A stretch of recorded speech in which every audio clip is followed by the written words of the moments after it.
Yo, welcome back to FLCE2. Binny's Bin Travelling. Like, comment, subscribe. It actually costs nothing. Now, today I'm scuba diving in the world's first underwater museum, MUSA, and it's right here in Cancun, Mexico. But wait, hold up, let's fact check that real quick.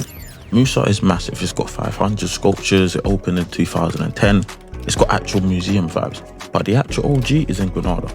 Back in 2006, they dropped the world's first underwater sculpture park. So what's the difference? MUSA is a full non-profit museum which created galleries and conservation work. Grenada's is a more underwater art gallery, let's say. It's got good vibes, history, coral growth, similar to this one, but no official museum title. So MUSA might be the first official museum, but Grenada walked for Cancun to scuba dive. Binny overcomplicates it as usual. MUSA's in Mexico, loads of moody statues. Grenada, fewer, artsier, both underwater. Keep up. Did you know there were statues of ancestors under the water in Cancun that were left there thousands of years ago? I'm only joking, don't cancel me. These are built by an artist called deCaires. There's no audio from the training or from the scuba dive, obviously, but underwater.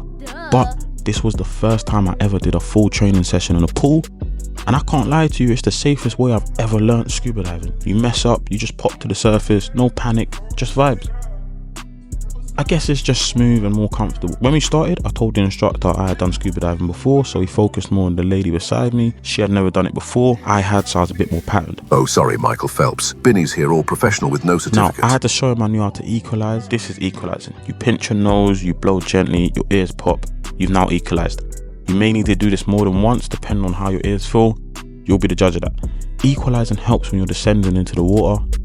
Now, next up is clearing out the mask. This is what I'm doing here. You tilt your head back, blow through your nose, water comes out the mask. No water in the mask means you aren't Ray Charles under the water. I got a story time for you. My first scuba dive was in Egypt, and I forgot how to get the water out the mask because I wasn't listening. So I just kept thrusting out under the water, and I didn't actually see a lot. And I always hear when I speak to scuba dive instructors that the Red Sea is the best place to scuba dive. Binny's Bin Travelling is sunsets 1 minute, near death the next. So we swam up and down the pool. We did the test about 3 times each. We had to show the instructor that we were ready, no foolishness. During scuba diving, you get taught 3 main signals. Are you okay? Want to go up? Want to further down? It's simple universal scuba language. No long stuff, you're under the water, you can't talk, so you just learn some little sign language. Now we're pulling up to the actual site. I'm getting strapped into the BCD. And that's the vest which holds your oxygen tank, helps you float, helps you descend, survive, all of that good stuff. We love it, we need it. BCD, thumbs up.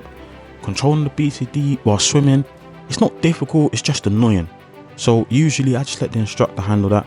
I'm just trying to enjoy life, get lit, not play around with buoyancy. It's not my thing. But at the current stage where I'm at now, I know a lot more about how to control the BCD. But at this stage when I was scuba diving here, I didn't really know how to use it, wasn't sure, so I told the instructor this. Now, this is the first time I've ever descended on a rope, and this felt like Mission Impossible Ocean Edition. I was calm though. Some people on the trip, they bottled it. They stayed up, they didn't want to do the full scuba dive. Me? Are you mad?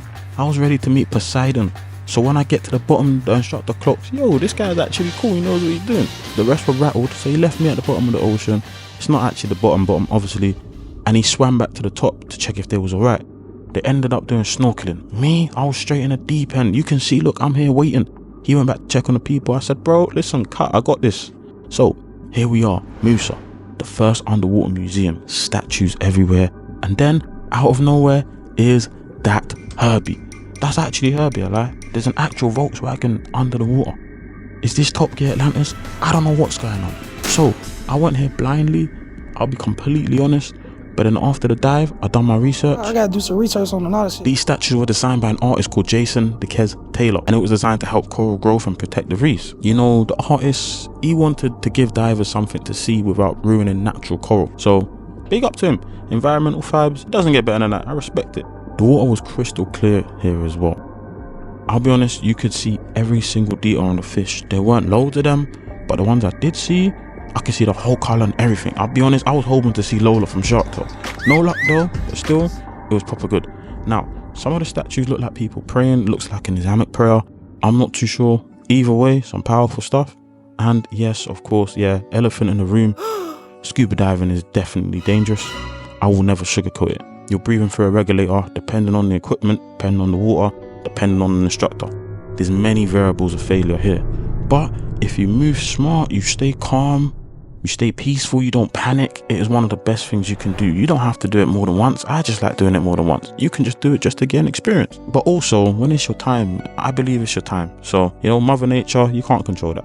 So, I only get to scuba dive about, if I'm lucky, 3 times in a year. Maybe more, maybe less.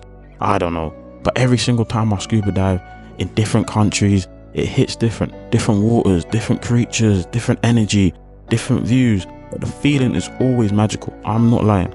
If you ever thought about scuba diving, do it. If you want to do it properly, potentially ask them if you get trained in a pool.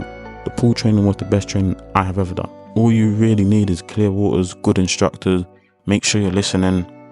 And if you want to book the same one I did, the link's below, and that's for the Cancun Underwater Museum, MUSA.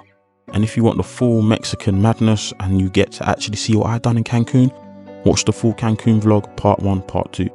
There's also a 360 immersive version of this video where you can be the director of yourself with the scuba dive and you can see everything and choose the shots you see.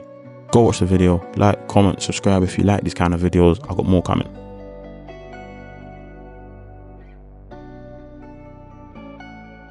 Yo, it's Bins. You've just had a taste, now dive into the chaos. More vlogs, more madness, more memories from the ends to the world. We've been traveling. So what are you waiting for? Click, watch, subscribe, and live the madness with me. Let's go!